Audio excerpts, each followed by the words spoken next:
Baru saja ditutup, kita akan membahasnya bersama Mirai Aset Sekuritas Indonesia.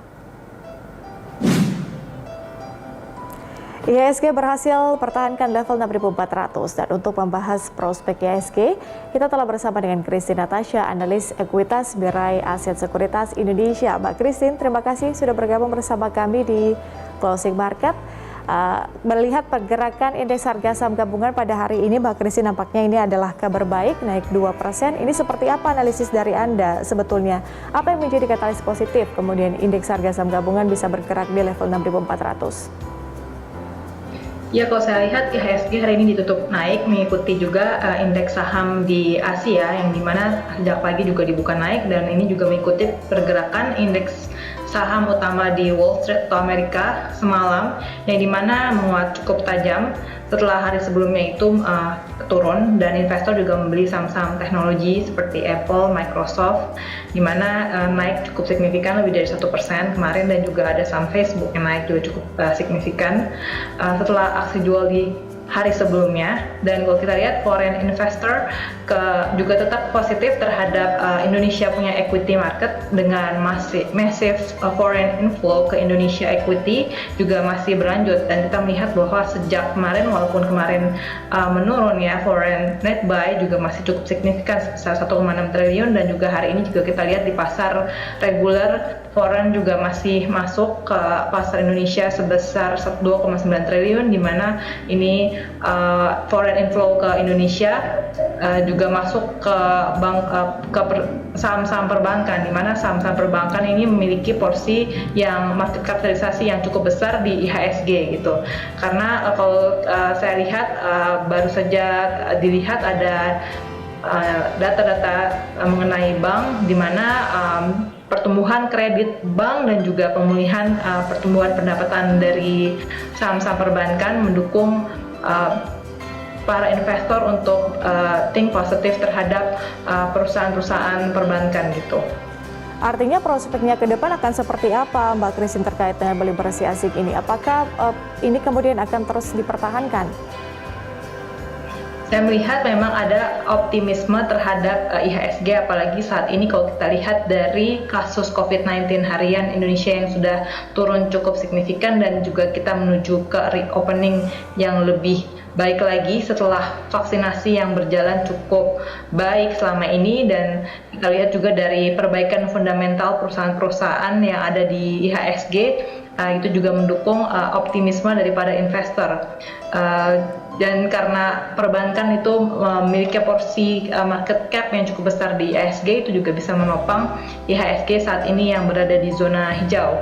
Karena kemarin ketika bulan Agustus ternyata Bank Indonesia punya data terhadap bank menunjukkan bahwa adanya loan expansion terhadap di perbankan Indonesia, di mana ekspansi sebesar 1,2% secara year on year, walaupun pas di bulan Agustus kemarin PMI Indonesia menunjukkan kontraksi sebesar 43,7. Jadi adanya optimisme bahwa PPKM yang telah dilonggarkan ini ternyata memberikan dampak positif terhadap loan growth, dan juga adanya perbaikan dari movement dari manusia. Jadi kita melihat bahwa adanya confident terhadap Indonesia.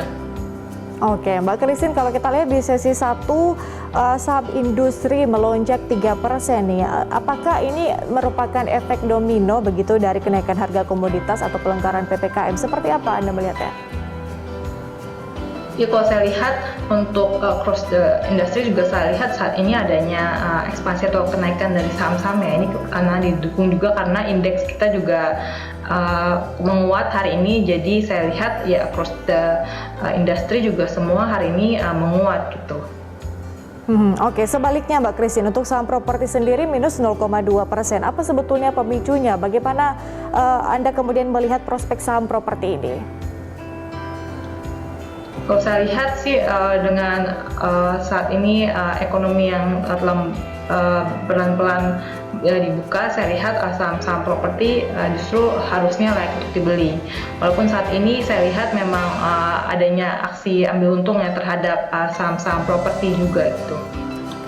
Oke, Kalau begitu seperti apa kemudian selanjutnya investor retail harus merespon adanya kenaikan komoditas pada saat ini? Rekomendasi Anda mungkin untuk baik itu untuk retail maupun juga untuk properti seperti apa?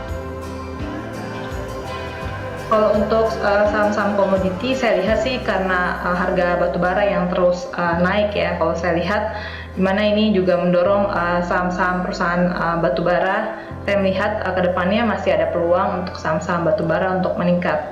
Dan kalau kita lihat juga dari global energy crisis bakal continue, di mana ini juga mendorong harga energi komoditi market, yang mana ini juga membuat harga thermal coal meningkat, dan kita saat ini menyukai saham ITMG karena memberikan dividen yield yang cukup bagus dan juga adanya quarterly earnings yang membaik.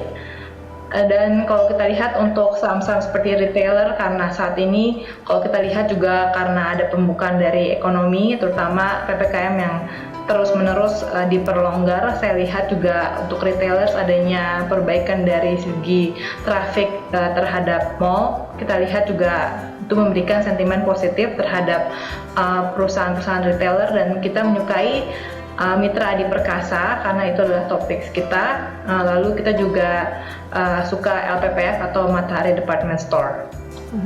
Oke, Mbak Christine, balik lagi soal properti tadi terkait dengan bagaimana kemudian yang sekarang lagi ramai diperbincangkan terkait dengan Evergrande. Kalau Anda melihat di Indonesia sendiri krisis properti yang terjadi seperti Evergrande itu bisa terjadi tidak sih sebetulnya? Apa pemicunya?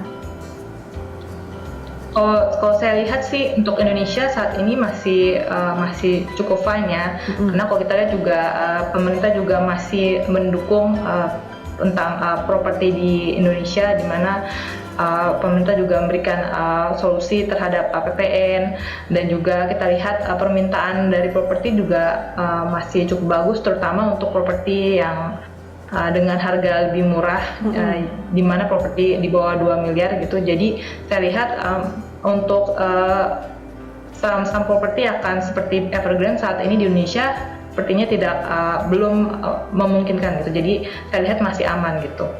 Oke, kalau di bulan Oktober ini seperti apa kemudian arah rotasi saham kira-kira Mbak Christine? Faktor apa saja yang harus dipertimbangkan sebelum investor memutuskan apakah akan akumulasi beli atau mungkin beralih aset?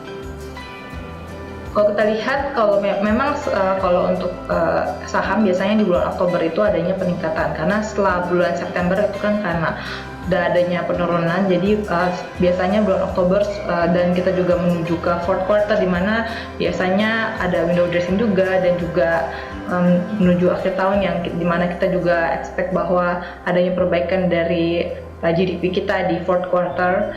Saya lihat saham-saham saat ini terutama perbankan masih diminati, dan saat ini kita juga lihat untuk saham-saham komoditi juga masih difavoritkan, dan kita lihat juga untuk saham-saham seperti CPO, di mana kalau kita lihat karena rendahnya produksi CPO dari Malaysia yang mana akan bertahan di second half 2021, ini juga akan mempertahankan harga CPO, dan juga membuat saham-saham CPO yang saat ini masih terbilang lebih laggard akan menguat juga di fourth quarter. Dan kita juga lihat bahwa kemarin India juga berhasil mencatatkan impor yang lebih tinggi, di mana kalau kita lihat karena adanya penurunan dari levy untuk CPO, di mana yang turun di tahun ini menjadi 30,25% di India. Jadi kita lihat juga impor dia akan masih bertahan sampai dengan akhir tahun, dan juga kita lihat bahwa dari pemotongan retribusi atau levy dari CPO saat ini akan meningkatkan margin untuk dari sisi produsen, di mana hal-hal positif ini juga akan memberikan sentimen positif terhadap saham CPO. Dan dari overall kita masih suka karena CPO itu juga merupakan salah satu backbone ya untuk purchasing power dari Indonesia. Jadi saya lihat juga dengan penguatan harga CPO dan reopening dari ekonomi, kita melihat bahwa IHSG masih dapat bertahan dan masih akan uptrend sampai dengan akhir tahun. Oke, Mbak Christine, terakhir untuk perdagangan besok kira-kira seperti apa prediksi indeks harga saham gabungan? Saya melihat besok ada potensi untuk menguat namun terbatas karena hari ini juga sudah menguat cukup signifikan, dan mungkin buy on weakness untuk saham-saham yang hari ini belum naik dan saham-saham yang sudah terkoreksi. Dan kita lihat saat ini kita menyukai SMBR, lalu kita juga suka MNCN, lalu MPPA mungkin buy on weakness, lalu mungkin buy untuk beberapa saham seperti Medco, MDKA, dan juga Antam. Baik, artinya IHSG diprediksi akan menguat namun terbatas. Terima kasih Mbak Kristi sudah bergabung bersama kami di Closing Market. Terima kasih analisisnya, salam sehat.